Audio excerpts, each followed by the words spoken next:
This is Human Warnings. This will be a ramble, and if you don't like the deep end, then go back to the shallow end. Differentiating myself from Patrick Willems and Mauler. I've already made a video about this subject, about Patrick Willems and Mauler. Mauler, like Darth Maul. Mauler. I'm just going to say Mauler so it doesn't sound like shopping mall. So just to bring people up to speed about who these people are. Patrick Willems is an arrogant, snotty, nerdy-looking guy who doesn't use any logic in his videos. Well, not much logic. And Mauler uses lots of logic and supports all of his claims. And he's he makes video analyses. I can't really give an overview on all the points I'm going to make because I'm going to talk about them as they come to mind.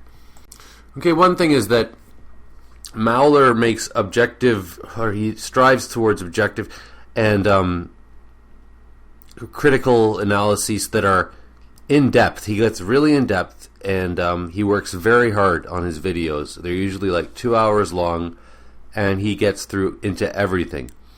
And it's almost like he wants to be or is a professional critic, which is admirable. And Patrick Willems just tries to piss off people he disagrees with and in turn get the attention and support of people who agree with him. He goes purely for shock value. And so what I was wondering was, how am I different than these two? I just watched a video by Patrick Willems that was really difficult to get through because I find him really annoying and snotty and arrogant. And on the other hand, though, Mauler is very annoying in his own way. He constantly says, you fucking twat, you fucking pimple on a pig's ass. Like, he just uses these words whenever he's trying to criticize during his analyses. I'm just going to say that. That's the plural of analysis, I think. And it lowers the quality of his videos, I think, and makes them annoying. If he could eliminate those, I think his videos would be a lot better.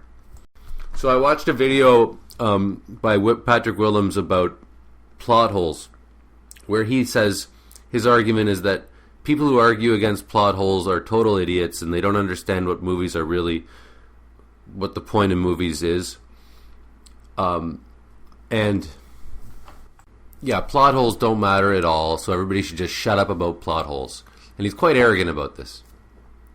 Now, on the other hand, it occurs to me that Mauler talks about plot holes to death. He analyzes every single one. The irony of Patrick Willems putting down plot holes is that he makes a whole video where he's saying, shut up about plot holes. And it's like, well, shut up about telling people to shut up about plot holes. Plot holes, of course, matter. It's just, and the funny thing is, he goes, plot holes are not what matter in a movie, but never in his video does he talk about what does matter. And I get the impression he only cares about character development, but even then I wonder. Whereas Mauler actually does talk about what does matter. And although he, maybe he overly pays attention to plot holes, I don't really mind that because I like to hear about all the little plot holes in movies. I'm somewhere in between the two when it comes to things like plot holes, but I'm certainly more on the side of Mauler. Another subject is Mauler had a video where he was talking about how it's stupid, basically, for YouTubers to say arrogant things and then just try to preface them or epilogue them with this is just my opinion, so think whatever you want, I'm not telling you what to think. Or the idea of saying movie criticism is subjective and it's all opinion, and using that as an excuse to just not do your homework and not have references and not have an insightful opinion. So I got concerned about what Mauler said about, like, when he said that, because I was thinking, am I any better than this awful Patrick Willems? Because I just state my opinion without doing much homework, and I don't edit my videos wonderful at all. And when I put up I wouldn't even call them a review. I never even call them really reviews, or if I do, they're not. I wouldn't expect them to be taken as serious reviews, because when I review movies, I'm half asleep half the time. I don't take them seriously right from the start. Sometimes I'm getting up, going to the bathroom during the movie. So, am I being irresponsible to review a movie when I was kind of like looking the other way for 5 minutes while it was on? Am I wrong for stating my views without supporting them with references? Now, I don't think so, because I don't have to be a professional critic in order to review movies, any more than somebody has to be a professional baseball player in order to have fun playing baseball. And the beauty of YouTube, as well as the ugliness of it, is that everybody can say whatever idiocy they want to.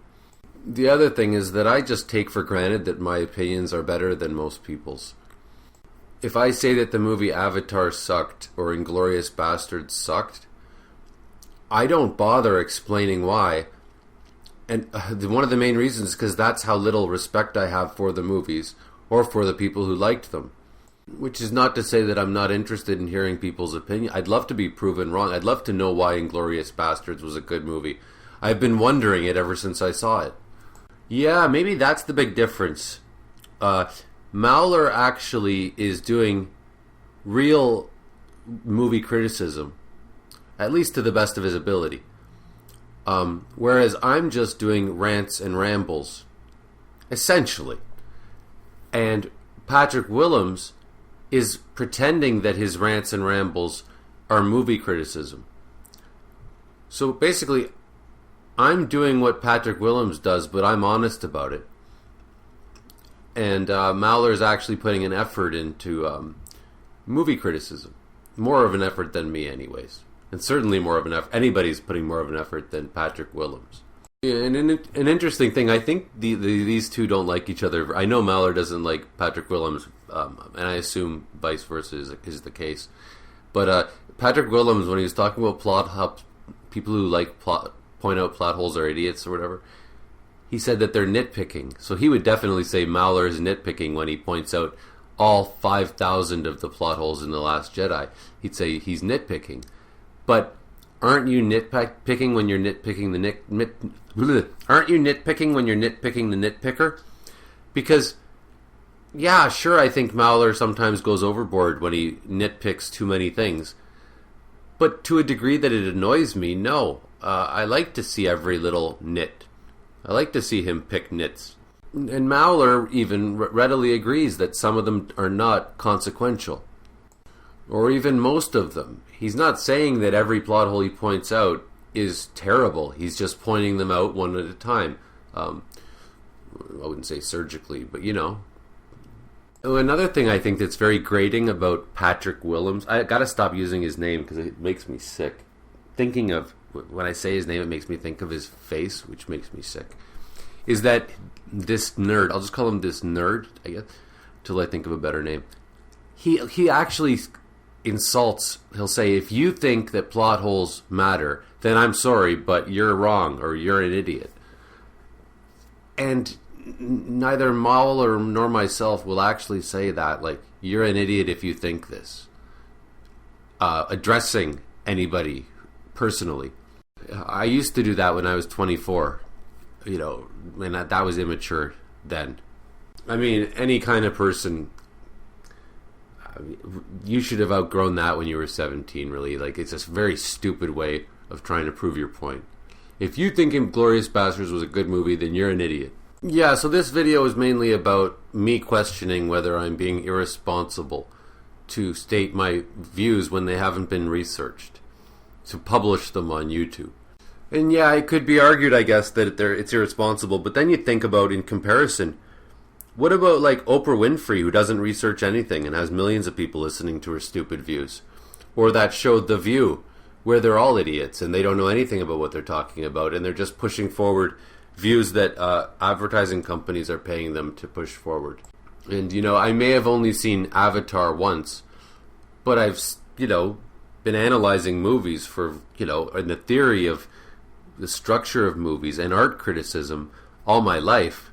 So maybe my view is valid, even if I don't have references and whatnot. it's valid for what it is. As somebody who, yeah, it's valid in that sense. And also, maybe my views are valid simply because they're coming from a position where I'm not trying to sell t-shirts. I'm not really necessarily trying too hard to get subscribers. I believe that I have a genuine interest in understanding and learning from the movies that I'm talking about. And I'm not just talking about movies. Anything I'm talking about, I have a genuine interest in it. Yeah, I was just afraid that I could ever be in the same category as Patrick Willems. But the more I think about it, it's impossible. Like, I'm a different species entirely. He's like an insect and I'm like a god. 4:45. Okay, so I'm going to show a clip of this guy to try to illustrate why I can't stand him and why I think he's the ugliest human being. Physically, of course, but also in other deeper ways. There are logic gaps in any movie. And if you want to, go right ahead. Just don't tell me that those are genuine flaws and problems and reasons that a movie is bad. Because they're not. None of these things actually matter. Because they're not what a movie is about. So even though most people are using the term plot hole incorrectly, all of these complaints are rooted in the same thing.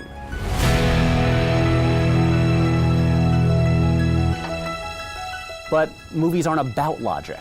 They're not equations. They're not proofs. They're not puzzles. Movies are not math. Okay, so first his appearance.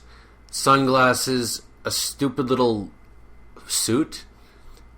Screams hipster to me, and I can't stand hipsters.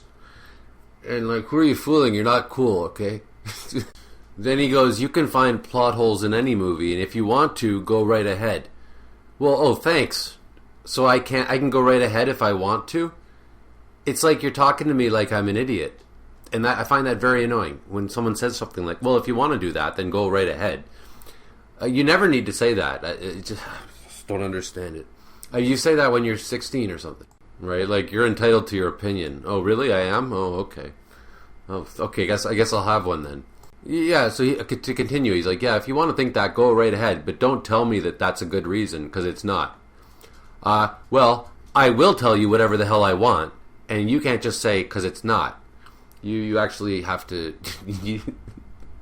And then he says the problem is that we're thinking that movies should be logical, but they're not about logic and they're not math. Okay, nobody said that movies were math. So you're going to the extreme like people are saying movies are math. No, again, people aren't that stupid where they think that movies are math. And secondly, just because there should be logic in a movie doesn't mean that there's not room for lack of logic. We're not looking for absolute math, but we are looking for some logic.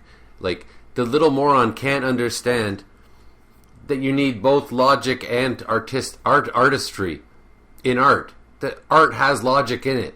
Oh, and one thing I missed was when he goes, because this is not what a movie is about.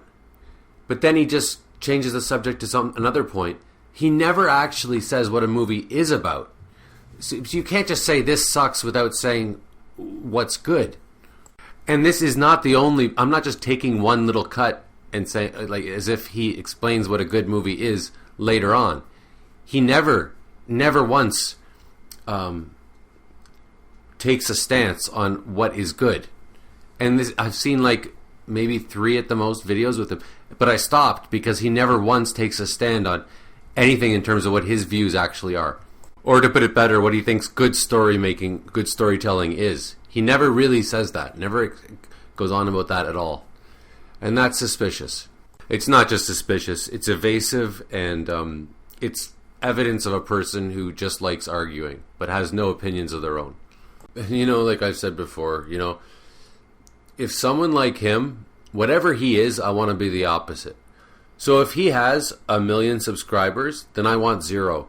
Because I never want to be put in the same category as someone like that. And by the way, yeah, it's crass of me to make fun of his physical appearance, but my point is that his physical appearance wouldn't bother me if he wasn't such an annoying personality. And he's inviting any criticism at all by the way he talks. He's putting himself out there for every kind of criticism. So I feel no guilt at all, and I always will insult somebody's physical appearance when they are insulting fans and being obnoxious. In the same way, I find no problems with Ethan Van Sciver making fun of Ryan Johnson's round head. If you like gays, click like. If you like blacks, comment. If you like women, click notification bell. If you like gay women, subscribe. And if you like gay black women, Patreon, Human Warnings. Give me